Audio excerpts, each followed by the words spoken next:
5 seconds. Start. தலைவர் அவர்களே, நண்பர்களே, இந்திய தொழில்களின் அபிவிருத்தி பற்றிய இக்கருத்தரங்கினை மிக நல்ல முறையில் ஏற்பாடு செய்து அதில் கலந்து கொள்ளும்படி என்னை அழைத்த உங்கள் அனைவருக்கும் என் நன்றியையும் மகிழ்ச்சியையும் முதலில் தெரிவித்துக் கொள்கிறேன். உலகில் தொழில்துறையில் முன்னேற்றம் அடைந்த நாடுகள்தான் பொருளாதாரத் துறையில் சிறந்து விளங்குவதை பார்க்கிறோம். அந்த நாட்டு மக்களின் வாழ்க்கை தரம் வெகுவாக வளர்ந்துள்ளதையும் காண்கிறோம். ஆகவே தொழில் வளர்ச்சிக்கு வேண்டிய எல்லா நடவடிக்கைகளையும் மேற்கொள்ள வேண்டியது அரசின் கடமையாகும் என்பதை சுட்டிக்காட்ட விரும்புகிறேன்.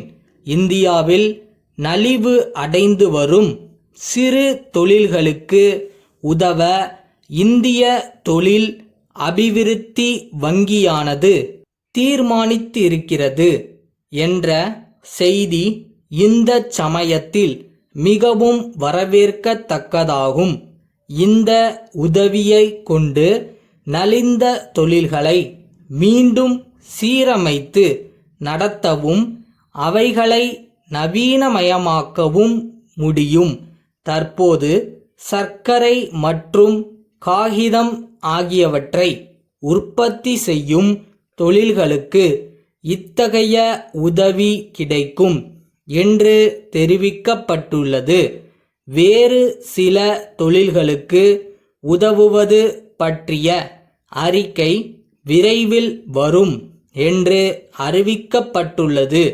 கொஞ்ச காலமாகவே இத்தகைய தொழில்களை சீராக்கும் விஷயத்தில் அரசு விசேஷ கவனம் செலுத்தி வந்துள்ளதை நீங்கள் அனைவரும் அறிவீர்கள். அரசாங்கம் நேரடியாகவும் இதர நிதி ஸ்தாபனங்கள் மூலமாகவும் உடனடியாக இத்தகைய நிதி நிவாரண நடவடிக்கைகளை எடுக்க வேண்டிய நிர்பந்தம் ஏற்பட்டுள்ளது. கடந்த வரவு செலவு திட்டத்திலும் இதை பற்றி அரசு குறிப்பிட்டிருந்தது. அதன் அடிப்படையில் சில உருப்படியான நடவடிக்கைகளை எடுக்க அரசு இப்போது ஆரம்பித்திருப்பதை நாம் காண்கிறோம்.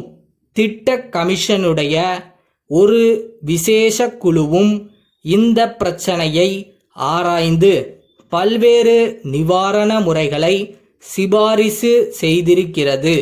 பொதுவாக நிதி பற்றாக்குறை, மூலப்பொருள்களில் உள்ள பஞ்சம் ஆகியவைகளும் தொழில்கள் நலிவு அடைவதற்கு காரணங்கள் ஆகும் என்று குழு சுட்டிக்காட்டியுள்ளது. தொழில் அபிவிருத்திக்காக அரசு பல திட்டங்களையும் சட்டங்களையும் ஏற்படுத்தி செயல்படுத்தும் போது சிறு தொழில்களுக்கு இம்மாதிரி நிலை ஏற்படுவது பொருத்தமாக இல்லை. இத்தகைய நிலை ஏற்படுவதற்கான காரணங்களை கண்டு அவற்றை பரிசீலனை செய்வதில் கவனம் செலுத்தப்படுவது அவசரமான ஒன்றாகும்.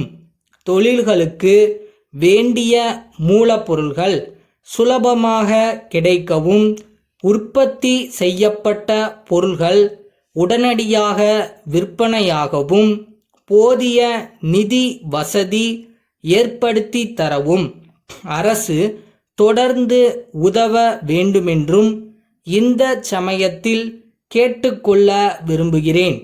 தொழில் நலிவுக்கான அடிப்படை காரணம் பெரும் அளவுக்கு நிர்வாகத்துறையில் தான் இருக்க வேண்டும் என்ற ஒரு கருத்தும் இருக்கிறது. இத்தகைய நிலைமைகள் ஏற்படாமல் இருப்பதற்கு வேண்டிய நடவடிக்கைகளையும் எடுக்க வேண்டும். ஆகவே தொழிலாளர்களும் தங்கள் கடமைகளை உணர்ந்து சிறப்பாக பணியாற்ற முன்வர வேண்டும். கடலூர் தேரடி தெரு பாசன் கூட்டமைப்பின் மேலாளர் திரு ராமசாமியிடமிருந்து சென்னை பெரம்பூர் காமாட்சி நிறுவனத்தின் உரிமையாளருக்கு 22 ஆகஸ்ட் 1975 நாளிட்ட கடிதம். அன்புடையீர், நீங்கள் ஏற்கனவே ஒப்புக்கொண்டிருந்தபடி இத்திங்கள் 18ஆம் நாளுக்குள் வந்து சேர வேண்டிய தோல் கைப்பெட்டிகள் 50 இன்னும் வந்து சேரவில்லை என்பதை வருத்தத்துடன் தெரிவித்துக் கொள்கிறோம். இது எங்களுக்கு மிகவும் சங்கடமாக இருக்கிறது. வாடிக்கையாளர்களுக்கு எங்களிடத்தில் உள்ள நல்லெண்ணம் இதனால் ஓரளவுக்கு பாதியாக்கப்படுகிறது என்பதை நீங்கள் ஒப்புக்கொள்வீர்கள் என்று நம்புகிறோம். நாங்கள் குறிப்பிட்டிருந்த அளவுகளில் கைப்பெட்டிகள் தற்சமயம் கைவசம் இல்லையென்றால் அவற்றை விட சற்று குறைந்த அளவுகளில் கைப்பெட்டிகள் தயாராக இருக்குமானால் அவற்றை ஏற்றுக்கொள்ள தயாராக இருக்கிறோம். இது பற்றி எங்களுக்கு உடனே தந்தி மூலம் தகவல் அளிக்கும்படி கேட்டுக்கொள்கிறோம். இப்படி அவசரப்படுத்துவதற்காக நாங்கள் உண்மையிலேயே வருந்துகிறோம். ஆனால் இந்த விஷயத்தில் மேலும் காலதாமதம் ஏற்படுமேயானால் எங்களுக்கு பெருத்த நஷ்டம் ஏற்படும். தங்கள் உண்மையுள்ள